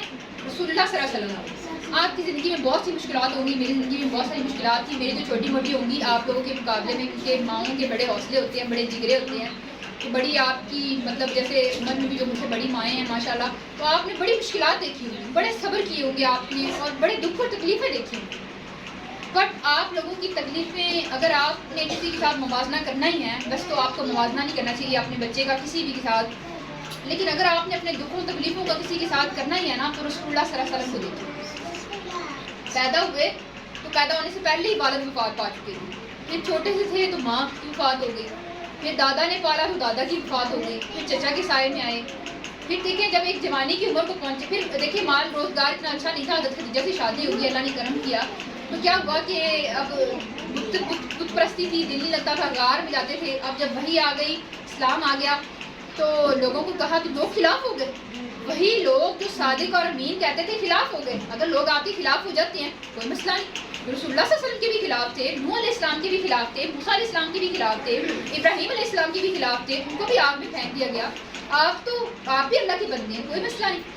اچھا پھر اتنے ظلم کیے، اتنی تکلیفیں کی، آج آپ کے ساتھ نماز پڑھتے ہوئے وہ ظلم نہیں ہوتا ہوگا جو رسول اللہ صلی اللہ علیہ وسلم کے ساتھ ہوا، جو تکلیفیں انہوں نے سہی، جو ان لوگوں نے برداشت کیا۔ میں چھوٹے ہوتے میری بہن کو کہتی کہ کاش میں رسول اللہ صلی اللہ علیہ وسلم کے زمانے میں ہوتی، کتنا مزہ آتا، میں ان کو لائیو دیکھتی، جو مسئلہ ہوتا سیدھا ان سے جا کے پوچھتی، کسی کی ضرورت نہ ہوتی۔ میری بہن کہتی اللہ تعالیٰ نے جس کو جس دور میں بھیجا ہے نا، وہ صحیح ٹائم پہ صحیح جگہ پہ بھیجا ہے۔ اگر مجھے اس دور میں بھیجا تو میں اتنی سست نکمی اور میں وہ کہتے ہیں کمزور ہوں، اس دور میں اگر میں نے اسلام قبول کیا ہوتا اور میرے اوپر مشکلات آتی، دیکھیں آپ کو پتہ ہے صحابیات کے ساتھ، صحابہ کرام کے ساتھ کتنے ظلم ہوئے، حضرت بلال علیہ السلام کے ساتھ کتنا کچھ ہوا، تو وہ بھٹک رہی ہوں ادھر ادھر سے، جو ہے نا وہ مکہ والوں نے اتنے ظلم ڈھائے، مدینہ چلے گئے، جنگیں ہوئی، غزوہ بدر ہوئی، احد ہوئی، خندق ہوئی۔ خندق کیا تھا؟ خندق کیا تھی؟ مطلب احد میں ناکامی ہوئی، خندق کیا تھی؟ خندق کوئی لڑائی نہیں تھی، کوئی آمنے سامنے والی جنگ نہیں تھی۔ مشرکین نے تمام کافروں کو اکٹھا کر لیا اور کہا کہ ان کو نعوذ باللہ اس پورے مدینے میں جتنے چند مسلمان ہیں ان کو ختم کر دیں۔ خندق، غزوہ خندق جو تھی وہ اسلام کو ختم کرنے کے لیے تھی، پر جس کو اللہ بچائے، جن کو اللہ رکھے ان کو کون چکھے۔ حضرت سلیمان فارسی ویسے ایک باہر کے آئے ہوئے تھے، انہوں نے کیا کہ ہمیں خندق کھودتے ہیں تاکہ ان کو ہم اپنے آپ تک پہنچ نہیں نہ دیں۔ تو یہ تو ادھر ادھر کی باتیں ہوگی۔ تو جب آپ کی زندگی میں مشکلات آئیں، آپ نے دیکھنا ہے کہ رسول اللہ صلی اللہ علیہ وسلم کی زندگی میں مشکلات آئیں گی، انہوں نے ہمت نہیں ہاری، انہوں نے حوصلہ نہیں ہارا۔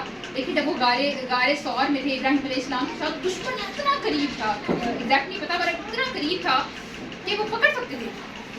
ابراہیم علیہ السلام، حضرت ابو بکر صدیق رضی اللہ تعالیٰ عنہ اتنے پریشان ہو گئے کہ اب کیا ہوگا، وہ لوگ اتنے قریب آ گئے تھے، پر جسے اللہ رکھے اسے کون چکے۔ اللہ نے ان کو بچانا تھا، وہ بچ گئے وہاں سے۔ اور اس کا مطلب یہ کہ جب بڑی پریشانیاں، مشکلات آپ کی ایسے قریب آ جائیں، تب بھی آپ نے ہمت نہیں ہارنی۔ جو توکل رکھنا ہے، جو یقین رکھنا ہے، وہ اللہ کی ذات پہ رکھنا ہے۔ اب یہاں تک 4 آیتیں ہو گئی، سوری ادھر ادھر بھٹک جاتے ہیں، لیکن وہ باتیں بتانا بھی ضروری ہے، زندگی میں اصلاح کرنا بھی ضروری ہے۔ تو 4 باتیں ہوگی۔ اب ہم نے اللہ سے کہا کہ ہم تیری عبادت کرتے ہیں، ہم تجھی سے مدد مانگتے ہیں۔ تو جو مدد مانگنی ہے، کیا مدد ہے؟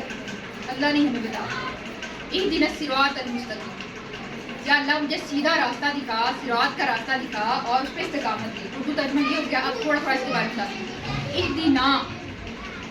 اہدنا کہتے ہیں، اہدنا کا مطلب ہوتا ہے ہمیں ہدایت. پھر سے وہی بات، نماز میں تو میں اکیلی کھڑی ہوں نا میں، تو مجھے کہنا تو یہ چاہیے اہدنی، مجھے ہدایت دے. لیکن اللہ نے کہا اہدنا، ہمیں ہدایت. یعنی جو ہدایت ہے وہ مجھے بھی ضرورت ہے، آپ کو بھی ضرورت ہے. اگر آپ میں کوئی حافظ ہے اس کو بھی ضرورت ہے، اگر کوئی عالم ہے اس کو بھی ضرورت ہے. کوئی کتنا بڑا ہے یا کتنا کم ہے، چھوٹے بچے کو بھی ہدایت کی ضرورت ہے، اتنے والے کو بھی ہدایت کی ضرورت ہے، بڑے والے کو بھی ہے، 100 سال والے کو بھی ہے، سب کو ہدایت کی ضرورت ہے. اور جس محبت و شفقت سے میں نے اپنے لیے کہنا نا اہدنا، اسی محبت و شفقت سے میں نے آپ سب کے لیے بھی کہنا، اور نہ صرف آپ سب کے لیے، پوری مسلم امہ کے لیے. سو اگر جیسے کہتے ہیں نا کہ ہدایت مانگ رہے ہیں اور آپ کہیں یا اللہ مجھے ہدایت دے اور اس کو بھی دے دے، یہ طریقہ نہیں ہے. اور اپنے لیے تو اچھے سے مانگ لی اور اس کو بھی دے دے، اس کو بھی دے ہی دے، یا اللہ اس کو بھی ہدایت دے. نہیں، آپ جس طرح کہہ رہی ہیں اہدنا، ہمیں ہدایت دے، ہم سب کو دے، اسی محبت شفقت نرمی کے ساتھ سب کے لیے مانگیں، سب کے لیے برابر مانگیں. تو اہدنا بات ہوگی. آگے بات آتی ہے صراط. صراط کا اردو ترجمہ ہوتا ہے سیدھا راستہ. پر سیدھے راستے کے لیے عربی میں 3 لفظ استعمال ہوتے ہیں. ایک لفظ ہے طریق، ایسے کہتے ہیں نا طریقہ، یہ کوئی طریقہ ہے، یہ وہ والا طریقہ جو ہے نا اس میں طریق. ایک ہوتا ہے سبیل، جسے کہتے ہیں سبیل اللہ، فی سبیل اللہ، اللہ کی راہ میں. ایک ہوتا ہے صراط. تو چھوٹے سے شروع کرتے ہیں. طریق جو ہوتا ہے نا، طریق کا لفظ تورکا سے نکلا ہے. عربی میں کہتے ہیں تورک الباب، یعنی دروازے پہ دستک دینا. ٹھیک ہے. تو اگر آپ ایک گھاس کے میدان میں ہیں اور آپ دیکھتے ہیں کہ ایک جگہ سے لوگ چل کے جا رہے ہیں، کوئی ایک جگہ پہ مسلسل خاص جگہ پہ، تو مسلسل لوگوں کے چلنے سے نا وہ تھوڑی سی گھاس وہاں سے ہٹ جاتی ہے نا، ایک چھوٹا سا راستہ بن جاتا ہے.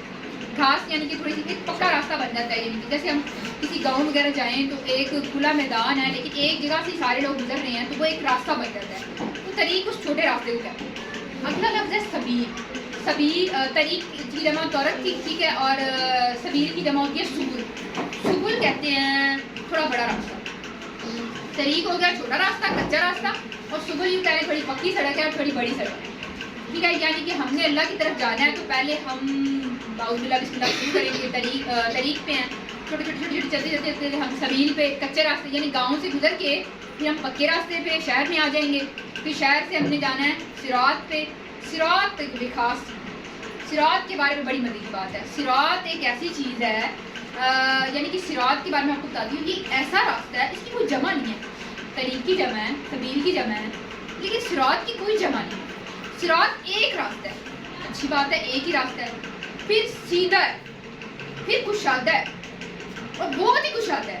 مطلب ایسا نہیں ہے کہ اگر میں صراط پہ ہوں آپ میرے پیچھے، مطلب میں صراط پہ ہوں آپ میرے پیچھے ہیں، پھر اس کے پیچھے پیچھے پیچھے ایک لائن بنا کے جانا. نہیں، صراط میں ہم سب ایک دوسرے کا ہاتھ پکڑ کے جا سکتے ہیں. صراط میں کوئی آگے ہے، کوئی پیچھے ہے، 80 سال والا کوئی کہاں پہ ہے اور میں کہاں پہ ہوں، 5 سال والا کوئی کہاں پہ ہے، 10 سال والا کہاں پہ ہے، 15 والا کہاں پہ ہے. تو ہم سب ہیں الگ الگ جگہ پہ، پوائنٹ الگ الگ پہ. کوئی اسلام آباد کے بہت قریب ہے، کوئی تھوڑا پیچھے ہے، کوئی کاڑا میں ہے، کوئی فیصلہ آباد میں ہے، بٹ صراط پہ ہے. تو اللہ نے کہا کہ میری طرف آؤ، چاہے چھوٹے چھوٹے قدم رینگ رینگ کے آؤ، پر آؤ. ہم نے بس خود کو کیا کرنا ہے، کام بھی کوئی نہیں، آپ کا صراط پہ رہنا. بس یعنی صراط پہ ہم نے قائم رہنا اور صراط پہ رہنا. اب صرف صراط تک ہوتی نا بات کافی. اچھا، صراط کے بارے میں ایک مزے کی بات کہ صراط ایسے سیدھا راستہ نہیں ہے، یہ راستہ ہے اونچائی کی طرف. مطلب یوں سمجھ لیں اوور پاس ہے. یعنی کہ یہ ایسا راستہ ہے جو جا رہا ہے، سیدھا ہے، کشادہ ہے، بڑا ہے، کھلا ہے، بٹ اوپر کی طرف جا رہا ہے. مطلب جب آپ صراط پہ ہیں نا تو آپ اوپر جا رہے ہیں، اور اوپر جاتے جاتے جتنا ہم اوپر جاتے ہیں دنیا سے کیا ہو جاتی ہے، دوری. اب جب آپ صراط پہ ہوں گی نا تو آپ کے ساتھ پتہ کیا ہوگا، اگر وہ فلانی بیٹھی گئی تھی نا، تمہیں پتہ ہے رشیدہ نے کی تھا، سوری اگر آپ نے کوئی رشیدہ ہو، تو اگر وہ کہے گی ہاں پتہ ہے یہ ہو گیا وہ ہو گیا، پھر پتہ ہے مارکیٹ جا کے نئی تمیز آئی ہے، یہ ہو گیا فلانا ہو گیا، فلانی جگہ لڑائی ہو گئی. آپ کو نا یہ والی جو باتیں ہیں نا، آپ اس سے دور چلے جائیں گے. آپ یہ کیا بات ہے، وقت کا ضائع ہے، اس سے اچھا میں کچھ بھی پڑھوں، اللہ اللہ کر دوں. جب آپ صراط پہ ہوں گے نا، آپ کی زندگی بدل جائے گی، آپ کی سوچ بدل جائے گی. اونچائی پہ جا کے آپ کے دیکھنے کا نظریہ بدل جائے گا، آپ کی آنکھوں کے لینس بدل جائیں گے. اس کا مطلب یہ نہیں کہ آپ کے لینس نیلے پیلے اور عجیب سے ہو جائیں گے. اس کا مطلب یہ ہے کہ آپ کے دیکھنے کا نظریہ بدل جائے گا. ٹھیک ہے. اگر میں کالے رنگ کا چشمہ پہنوں گی تو مجھے کالا کالا نظر آئے گا, اب تو سمجھنا ہی آسان ہے. اگر وہ جس پہ یلو رنگ کا شیشہ ہوگا تو مجھے یلو یلو نظر آئے گا, لال رنگ کا ہوگا تو مجھے لال لال نظر آئے گا, نیلا ہوگا تو مجھے نیلا. وہ ہوتا ہے نا کلر والے جو ملتے ہیں سن گلاسز, تو وہ ہو گئے نا. تو جب ہم اونچائی پہ جاتے ہیں نا تو اللہ تعالیٰ ہماری آنکھ کا جو لینس ہے نا وہ بدل دیتے ہیں. جیسے اگر ہم نے پہاڑ پہ چڑھنا ہو نا تو پرانے زمانے میں اگر کوئی گم ہو جاتا تھا نا, اسے کہتے تھے کہ یہ سب سے اونچائی پہ چڑھو. اونچائی پہ چڑھ کے دیکھو کہ راستہ کہاں سے نکلتا ہے, جانے کا, اوپر جانے کا, نیچے جانے کا, جہاں بھی ہم جانے کا. تو دیکھنا ہوتا ہے کہ کہاں راستہ نکلتا ہے. تو اونچائی پہ زیادہ ضروری ہوتا ہے تاکہ ہم سمجھ سکیں. اب آپ جب صراط پہ ہوں گے اور فرض کریں آپ کسی اونچائی پہ ہوں گی, اب آپ کہیں گی, اب آپ کو دور کی نظر آ رہی ہے, اب آپ کا لینس بدل گیا. عام لوگ کہیں گے کہ یہ ایک بلڈنگ ہے, یہ ہوٹل ہے, یہ اسکول ہے. آپ کہیں گے نہیں, اسکول کے پیچھے ایک درخت ہے, درخت کے پیچھے ایک پہاڑ ہے, پہاڑ کے پیچھے ایک دریا ہے, دریا کے پیچھے وہ فلاں مسجد ہے. آپ اتنا اونچا ہوں گے تو آپ کو اتنا سب کچھ نظر آ رہا ہوگا نا. تو آپ میں اور ان میں فرق آ جائے گا. یعنی کہ فرض کریں میں یہاں پہ ہوں اور آپ یہاں پہ ہیں, آپ کو جو چیز نظر آ رہی ہے مجھے آپ کی بات سمجھ میں نہیں آ رہی ہوگی. تو جب کبھی ایسا ہو کہ کوئی آپ کو سمجھ نہ پائے اور آپ دین کے راستے پہ ہوں تو بھی ٹینشن نہیں لینی. ابھی وہ تھوڑا پیچھے ہیں, کوئی بات نہیں, غصہ نہیں کرنا, حوصلہ نہیں ہارنا, وہ پہنچ جائیں گے. وہ بھی آپ بھی نیچے آ سکتے ہیں, یہ بھی مغرور بھی نہیں کرنا, ٹھیک ہے نا, آپ بھی نیچے آ سکتے ہیں. ہم صراط سے گر کے سبیل پہ آ سکتے ہیں, سبیل پہ پکے راستے سے گر کے کچے پہ بھی آ سکتے ہیں, کچے سے نیچے بھی گر سکتے ہیں, گمراہ بھی ہو سکتے ہیں. ہدایت کی ضرورت ہے نا ہم سب کو, اور ہر وقت ہر لمحہ ہے. اور مجھے بھی ہے, آپ کو بھی ہے.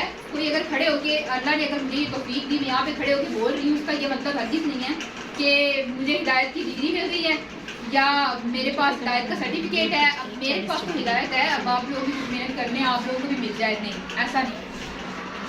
تو آپ کو ہدایت ہر وقت چاہیے, مجھے ہدایت ہر وقت چاہیے. ایک دن میں ٹائم ختم اچھا سوری. تو کیا ہے کہ تھوڑا جو ہے نا, اگر آپ کو جو ہدایت چاہیے جو آپ کو وہ ہر وقت کے لیے چاہیے, ہمیشہ کے لیے چاہیے, تو آج جو ہے نا اچھا ہدایت چاہیے آپ کو, ہمیشہ چاہیے, اور ہر کام میں ہر لمحے چاہیے. تو آگے اللہ نے لفظ یوز کیا مستقیم, یعنی ہمیں اس پہ استقامت دے. یعنی ہم گر بھی سکتے ہیں, ڈاؤن بھی ہو سکتے ہیں, سب کچھ ہو سکتا ہے. تو اللہ سبحانہ تعالیٰ اس پہ ہمیں استقامت دے. وائنڈ اپ کر دوں یا ختم کر دوں؟ وائنڈ اپ کر دوں, تھوڑا سا وائنڈ اپ کر دوں. آگے لفظ ہے صراط الذین انعمت علیہم, ادھر ادھر کی باتیں کر کے گمراہ ہو گئے. تو صراط الذین, ان لوگوں, اب اللہ نے ہمیں بتا بھی دیا کہ کن کے راستے پہ چلنا ہے. ان لوگوں کا راستہ جن پر تم نے اپنا انعام کیا. یعنی جب ہم صراط میں ہیں تو پیچھے مڑ کے دیکھنا ہے کون لوگ ہدایت جو انعام پا گئے, ان کا راستہ دیکھنا ہے. اور پھر ہم نے یہ دیکھنا ہے آگے, یہ تو وہ بتا دے کہ ان کے راستے پہ چلنا ہے. ٹھیک ہے, صلی اللہ علیہ وسلم ہو گئے, حضرت ابراہیم علیہ السلام, حضرت موسیٰ علیہ السلام, ان کی قصے کہانیاں جو قرآن میں بتائے گئے ہیں تو خاص مقصد سے بتائے گئے ہیں. اور قرآن کے اندر اگر بات تھوڑی ہے نا, یوسف علیہ السلام کا پورا قصہ نہیں ہے, تو اس کا مطلب یہ کہ اتنا ہی کافی ہے. ہدایت کے لیے مجھے اتنا ہی ضروری تھا. وہ نام وام بتانا ضروری نہیں ہے. وہ ہمیں لگتا ہے کہ کہانی کی سمجھ اچھے سے آتی ہے, بٹ اصل بات جو سمجھنے والی ہے کہ سیکھنا کیا ہے, وہ اس کے لیے قرآن مکمل ہے, کافی ہے, جامعہ ہے, اگر ہم اس کو سمجھیں. تو ایک بتا دیا کہ کن کے راستے پہ چلنا ہے, ان لوگوں کا راستہ جن پر تم نے اپنا انعام کیا. اور پھر بتایا یہ بھی کہ کن کے راستے پہ نہیں چلنا. بچنا بھی تو ہے نا, ایسا نہیں کہ بس اچھا ہی کام کرنا ہے, برے کام سے بچنا بھی ہے. اگر آپ ایک دن آپ نے کوئی اچھا کام نہیں کیا, لیکن اگر آپ نے کوئی برا کام بھی نہیں کیا تو بھی آپ نے نہیں کی. کن کے راستے پہ نہیں چلنا؟ غیر المغضوب علیہم, ان لوگوں کا راستہ جو تیرے غضب کے مستحق ہوئے. غضب, غصہ اس پہ آئے گا. جو مثال لے لیں, استاد نے کہا ان کے 2 بچے, ایک بڑا بچہ ایک چھوٹا بچہ, آپ کے 2 بچے ہیں. تو اب آپ نے بڑے بچے کو کہا کہ میں 5 منٹ کے لیے باہر جا رہی ہوں, مٹی نہیں کھانی. ٹھیک ہے, چھوٹے بچے کو بھی نہیں کھانے دینی. 10 منٹ بعد واپس آئے, دونوں مل کے مٹی کھا رہے ہیں. غصہ کس پہ آئے گا؟ بڑے بچے پہ, کیونکہ آپ اسے ہدایت کر کے گئے, اسے علم تھا کہ مٹی نہیں کھانی, پھر بھی اس نے کھائی. تو غیر المغضوب علیہم, وہ بڑا بچہ ہے کہ جو علم ہے اس کے پاس, پھر بھی اسے عمل نہیں کیا. یعنی سیدھا راستہ پتہ ہے, پھر عمل نہیں کیا. اور وَلَضَّالِّينَ, وہ چھوٹا بچہ ہے جو گمراہ ہوئے, اسے علم ہی نہیں تھا. اس کی نیت اچھی ہے, نیک ہے, کام کرنا چاہتے ہیں, لیکن علم نہیں. آج کے دور میں آپ کے پاس کوئی بہانہ نہیں ہے کہ آپ کہیں آپ کے پاس علم حاصل کرنے کا طریقہ نہیں ہے. سوشل میڈیا کا دور ہے, موبائل ہے, نہیں تو درس ہے, کتنے جگہ ہیں, کئی جگہ ہیں, آپ کہیں بھی جائیں, کہیں جائیں, علم حاصل کرنے کی کوشش کریں. پھر اللہ نے ہمیں بتا دیا کہ کن پہ اس نے اپنا انعام کیا. یعنی کہ جو ہدایت یافتہ ہیں وہ ماضی کے لوگ ہیں. آج کے دور میں آپ کسی کو بھی اپنا مشورہ کہ ایکٹر یہ سیلیبریٹیاں, یہ کچھ بھی نہیں. کوئی عالم بھی ہے نا, وہ اس کو بھی فالو نہیں کرنا. مطلب آپ نے ان لوگوں کو کرنا ہے جو ہدایت پا گئے, یعنی ماضی کا صیغہ استعمال ہونا. اور بچنا جن لوگوں سے ہے وہ ہر دور میں ہوں گے, مغضوب علیہم وَلَضَّالِّينَ, ہر دور میں ہوں گے. آپ نے ہر حال میں ان سے بچنا ہے. آپ اگر کہیں نا کہ علم آ گیا ہے تو عمل نہیں کرنا, اور اگر آپ سمجھیں کہ یہاں پہ نہیں آئے سیشن میں جو لوگ, یا کوئی اچھی بات نہ پتہ چل جائے تو کہیں کچھ سیکھ میں نے دین کا، میں تو غلط دعا ہی نہیں پوچھوں، مجھے تو کچھ نہ ہی پتہ چلے کہ ٹھیک ہے، میں کم سے کم اللہ کو یہ تو کہتی ہوں کہ مجھے پتہ نہیں تھا کہ فاتحہ کا کیا مطلب ہے، تو میں بچ جاؤں گی نہیں۔ اللہ نے فاتحہ کو بتا دیا کہ اگر آپ علم ہے عمل نہیں ہے تو بھی پھنس گئے، اور اگر علم نہیں ہے تو بھی پھنس گئے، تو دونوں طرح سے پھنس گئے۔ اللہ تعالیٰ ہمیں ان لوگوں میں سے بچائے جن کے پاس جو محبوب، جن پہ اللہ تعالیٰ اپنا غصہ کرے اور جو گمراہ ہوئے، اور جو گمراہ ہونا اپنی مرضی سے ہوتا ہے۔ اللہ نے یہ نہیں کہا کہ ہم نے اسے گمراہ کیا، گمراہ ہوئے یعنی ان کے پاس آپشن تھا۔ آج بھی آپ کے پاس دو راستے ہیں، آپ چاہیں تو سیدھے راستے پہ چلے، آپ چاہیں تو غلط راستے کو اختیار کریں۔ رسول اللہ صلی اللہ علیہ وسلم نے زمین پہ آڑی ترچھی لکیریں کھینچی اور ایک سیدھی لکیر کھینچی، کہا یہ آڑی ترچھی لکیریں یہ وہ مطلب گمراہی ہے، اور جو سیدھی لکیر ہے سیدھا راستہ ہے۔ تو صراط کا تو مسئلہ ہی کوئی نہیں، ایک راستہ ہے، ٹینشن بھی نہیں ہے کہ کدھر ہے۔ آپ بے شک طریق پہ ہیں، سبیل پہ ہیں، چھوٹے راستے پہ ہیں، کچے راستے پہ ہیں، پکے راستے پہ ہیں، آپ صراط پہ آئیں اور کوشش کریں اس پہ قائم رہیں، استقامت مانگے، اللہ سے بار بار مانگے۔ صرف نماز کو ہی لے لینا، اور نماز کو فرض میں لے لیں، 17 رکعتیں ہم پڑھتے ہیں، صرف فرض و فرضوں کی بات کریں، باقی آپ جتنی مرضی نفل کو میں کہتی ہوں جتنے مرضی پڑھو، عشاء سے فجر تک لگے رہو، کوئی ٹینشن نہیں۔ تو ہر رکعت میں آپ کیا کہہ رہے ہیں؟ فاتحہ تو پڑھ رہی ہیں، فاتحہ کے بغیر تو نماز ہی مکمل نہیں ہے۔ اور فاتحہ میں آپ کیا مانگ رہے ہیں؟ اصل میں جو آپ مانگ رہے ہیں اہدنا، اور اہدنا کا لفظ خدا سے نکلا ہے، تو خدا کا مطلب تحفہ ہدیہ ہوتا ہے، تو یہ اللہ کی سب سے بڑی نعمت ہے۔ اصل نعمت ہدایت ہے، اصل تحفہ ہدایت ہے، اصل چیز جو ہم نے اللہ سے مانگنی ہے وہ ہدایت ہے۔ میرے پاس گاڑی ہے چلانی نہیں آتی، کیا فائدہ؟ لیپ ٹاپ ہے چلانا نہیں آتا، کیا فائدہ؟ جب تک ہدایت نہیں ہے کوئی فائدہ نہیں۔ آپ نے کہیں جانا ہے، آپ کے پاس ہدایت نہیں ہے، کوئی فائدہ نہیں، آپ بھٹک جائیں گے۔ تو ہر کام میں، ہر چیز میں، کھانا بھی بنانا ہے تو ہدایت چاہیے، کیسے بنانا ہے امیوں نے سکھایا ہوا ہے، امیاں اپنی بیٹیوں کو سکھاتی ہیں، تو ہر چیز میں ہدایت چاہیے۔ تو یہ پورا تھا فاتحہ کا، میں امید کرتی ہوں آپ کو سمجھ آ گئی ہوگی۔ جزاکم اللہ خیرہ، بارک اللہ فی، السلام علیکم ورحمۃ اللہ وبرکاتہ۔ السلام علیکم۔ اب کسی کا کوئی سوال وہ انٹر